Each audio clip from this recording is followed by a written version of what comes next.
Exatamente um ano depois de perder os pais e o irmão, Camila quebra o silêncio e faz um depoimento sensível e emocionante. Eu queria começar falando um negócio com você, mãe. Porque eu não sei se você tá bem onde você tá.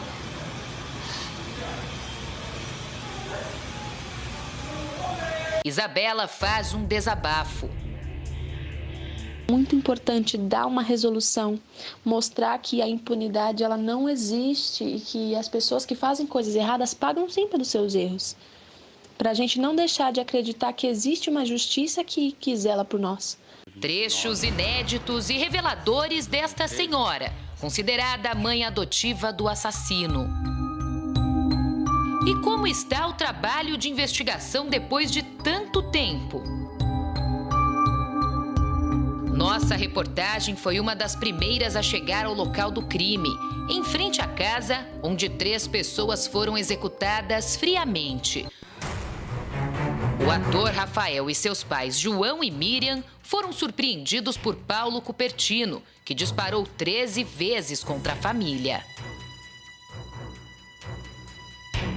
Estar na frente da casa horas após o crime não foi uma tarefa fácil. Lembrar das imagens das câmeras de segurança, o desespero de Rafael e dos pais ao tentar escapar dos disparos feitos por Paulo Cupertino.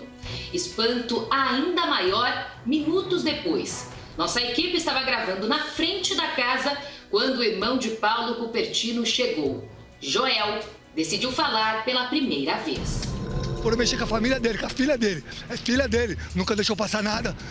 Constrói escola, tudo. Agora chega 2 metidos a musiquinha, tocador de violão, outro de artista, prometendo coisa pra mim. Ele guardava arma em casa? Ah, eu vou saber.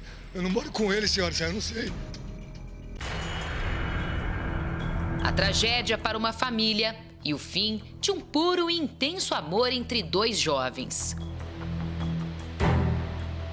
Aquele parecia um domingo tranquilo. Horas antes de Rafael e os pais dele serem mortos, Isabela e o namorado se encontraram nesta praça. Entre lágrimas e tristeza, a jovem abriu o coração. Estava infeliz com a distância entre os dois. Uma distância que só acontecia por culpa do pai dela. Um amor intenso e recíproco. É assim que Isabela considera tudo que viveu ao lado de Rafael. Mas logo ela se viu impedida pelo pai de namorar, de viver. Mas Rafael nunca desistiu da jovem. Na maior parte do tempo, o namoro do casal foi assim, pela tela de um celular, o que nunca os impediu de planejar um futuro juntos. Estivemos com Isabela um dia depois do crime. Fomos a primeira equipe a entrevistá-la. Ela mal conseguia falar. Eu fui recolher ele. Falei pra ele ficar comigo, falei, fica comigo, fica comigo. Eu ouvi ele respirar, sabe? Pela última vez ele estava perdendo a vida, sabe? Você vê a vida se esvaindo da pessoa. Isabela contou tudo o que aconteceu. Quando o pai dele, do Rafael, foi buscar a gente, ele pegou a mãe dele, a gente foi pra minha casa, ela bateu na porta. Meu pai falou, entra. E fechou o portão com tudo, comigo lá dentro já.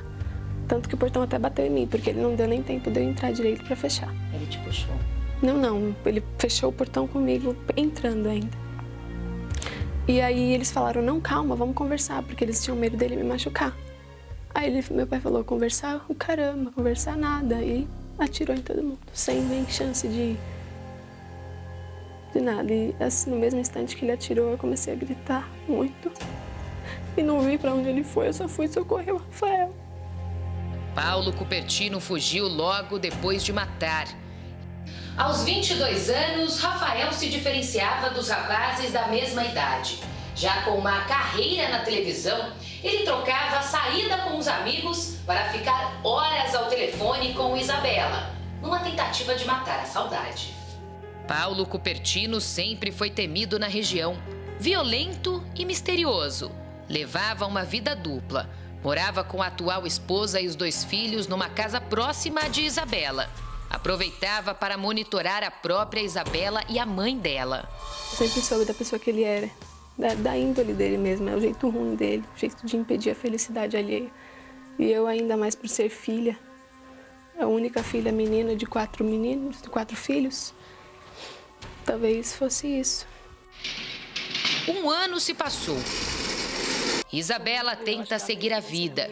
Ela prefere não se expor, já sabendo que o rosto de toda a família ficou conhecido pela brutalidade daquele 9 de junho. Ela nos enviou um áudio em forma de carta. A minha vida de 1 ano para cá mudou bastante, em diversos aspectos.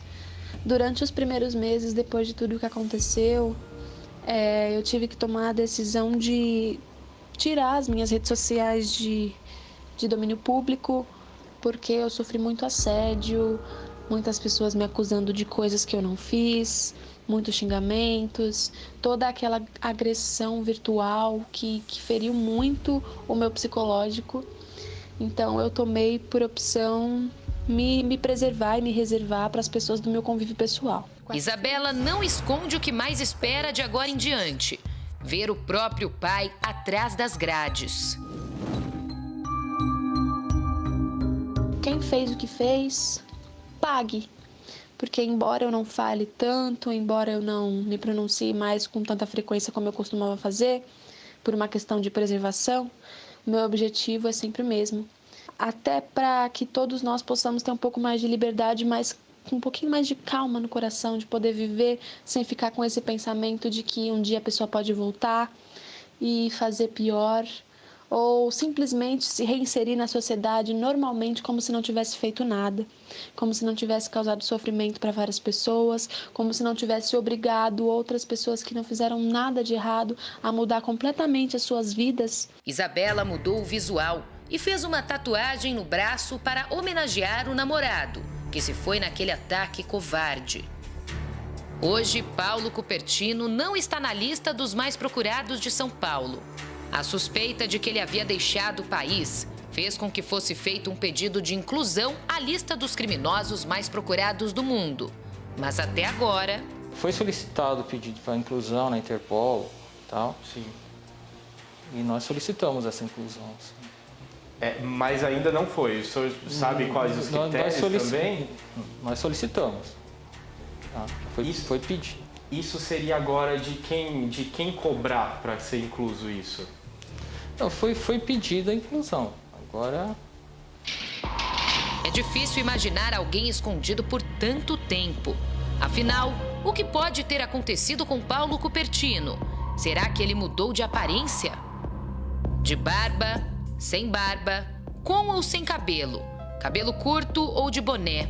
A polícia já fez inúmeras montagens de como o homem, também chamado de Madureira, estaria nesse momento. São alguns dos disfarces que ele pode ter usado na tentativa de não ser reconhecido.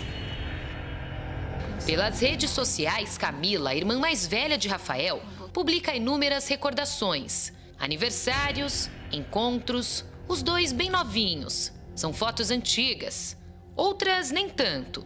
Aqui, um pouco de descontração entre eles, lembranças de uma família unida. Neste vídeo, Camila fala sobre as tentativas de seguir a vida daqui por diante. De alguma forma eu tive um bloqueio nesse último ano. De conversar mesmo, parar e falar. A gente conversou um pouco em sonhos, mas muito pouco. Talvez por um bloqueio meu, não sei, também não me cobro. Acho que as coisas acontecem em etapas. Mas eu queria hoje quebrar esse bloqueio. Resolvi fazer isso em vídeo, porque eu sei que às vezes eu falo melhor, já que eu tenho costume.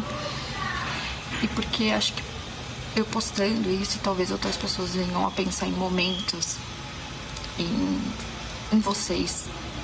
E eu quero muito isso, né? É muito engraçado porque nos dias que eu mais acho que eu vou estar pra baixo, mal,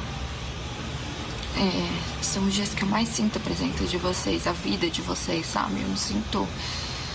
A raiva não toma conta, o ódio não toma conta, a tristeza não toma conta, por mais que, obviamente, não significa que a gente não tenha esperado e tudo mais. Mas eu sinto vocês de uma forma muito bonita, muito gostosa. Em seguida, relembra os momentos felizes ao lado do pai. Eu sempre fico lembrando de vocês, dos seus movimentos, sua voz. Porque você era uma pessoa muito maravilhosa. Também fala de Rafael, o irmão com quem mantinha um laço de carinho e admiração, principalmente a maneira como ele se entregava pelas pessoas. Exemplo disso era o relacionamento com Isabela. Eu acho que eu sempre tinha um negócio assim que eu achava que você era melhor que eu. Pela sua paciência, por esse seu jeito tão humilde, tão sensível e dedicado, né? E não falo dedicado só às coisas, né? Porque você se encontrava num momento meio perdido, mas dedicado às pessoas que você amava. Camila sabe que a caminhada será longa e difícil. E tudo fica ainda pior sem que a justiça seja feita. E pra gente seguir, pra nossa família inteira seguir, sem esse sentimento que apodrece tanto e que a gente consiga viver em paz depois de uma coisa tão ruim que aconteceu. Nosso jornalismo teve acesso às mensagens trocadas entre Paulo Cupertino e 2 amigos, logo após o crime. São eles Eduardo José Machado e Vanderlei Antunes Ribeiro. Na noite do crime, Cupertino precisou dormir num hotel. No dia seguinte, 10 de junho, com o celular emprestado da mãe de Vanderlei, Cupertino teria mandado mensagem para Eduardo, pedindo os R$5.000. Dona Lourdes é considerada a mãe adotiva de Paulo. Ela recebeu nossa produção em casa. Mesmo com a saúde debilitada e diante de tudo o que aconteceu, ela fez questão de responder todas as perguntas. Se ele for preso, eu sei que a família não vai ter condições, mas eu, como mãe adotiva, mãe que ele considerava, né, pelo ser padrinho do meu filho, do meu neto, eu ajudo. Na cadeia eu ajudo, aqui fora não. Sim. Aqui fora de jeito nenhum, porque o que ele fez não foi certo. Paulo Cupertino tinha uma rotina, principalmente aos domingos, quando visitava a mãe adotiva. Mas naquele dia foi diferente. Ele não a encontrou. Horas depois, veio a notícia. A senhora não me conhece, mas vem até aqui, quero falar com a senhora. Eu falei, mas o que foi? Aí eu fui até o portão. Aí ela falou, Dona Lourdes, a senhora sabe onde mora a outra mulher do Madureira? Eu falei, sei. Ela falou, Dona Lourdes, na casa da Quitéria tem tanta viatura. O que aconteceu? Eu falei, eu sei, minha filha. Ela falou, Dona Lourdes, a senhora não quer ir lá comigo na casa da mulher dele, da Vanessa, né? Sim. Falei, vamos. Olha só, meu. No dia seguinte, Dona Lourdes ligou para a então esposa de Cupertino. Quitéria disse não saber os motivos do crime e deixou claro, não tinha mais contato com o atirador. E ele lidava bem com essa divisão de famílias, em ter 2 famílias? Isso aí não sei. Mas não vivia bem não, filho. Porque a daqui não aceitava. Mas sabia? Ficou sabendo quando a menina nasceu, quando a menina estava com uns 4 anos, ela ficou sabendo. Aí tá tudo bem, não teve, ficou meio balanceado. Aí quando nasceu o menino, aí foi onde acabou tudo. Paulo Cupertino nunca escondeu o que pensava sobre o relacionamento de Rafael e Isabela.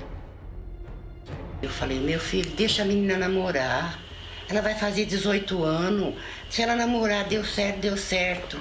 Ele falou, não, ela tem que estudar. Ele nem estudou direito ainda. Nem trabalhou, vai namorar. Eu falei, mas o que tem? Você também foi um namorador, agora vai deixar a menina sem namorar? Acabou o assunto. Ele ficou muito bravo. A aposentada ainda lembra o que ficou sabendo de um funcionário do assassino. Segundo ela, o estopim foi a mentira sobre uma gravidez de Isabela, contada pela mãe dela. E seu Raul contou isso pra mim. Que a Vanessa falou. Que a Vanessa falou, ligou pra ele e falou. A gente precisa conversar, porque sua filha está grávida. Onde estará Paulo Cupertino? Será mesmo que ele saiu do país? Como alguém com um rosto tão conhecido consegue se esconder por tanto tempo? Sobre a possibilidade do assassino estar morto, o delegado deixou bem claro. Não posso falar sobre isso, questão de investigação também, você não pode prejudicar. Amigos, parentes, vizinhos, Um país inteiro comovido por um desfecho tão cruel. O difícil é esquecer aquele massacre que tirou a vida de 13 inocentes. Rafael, com todo o apoio e carinho dos pais, só queria estar ao lado de Isabela, o amor da vida dele.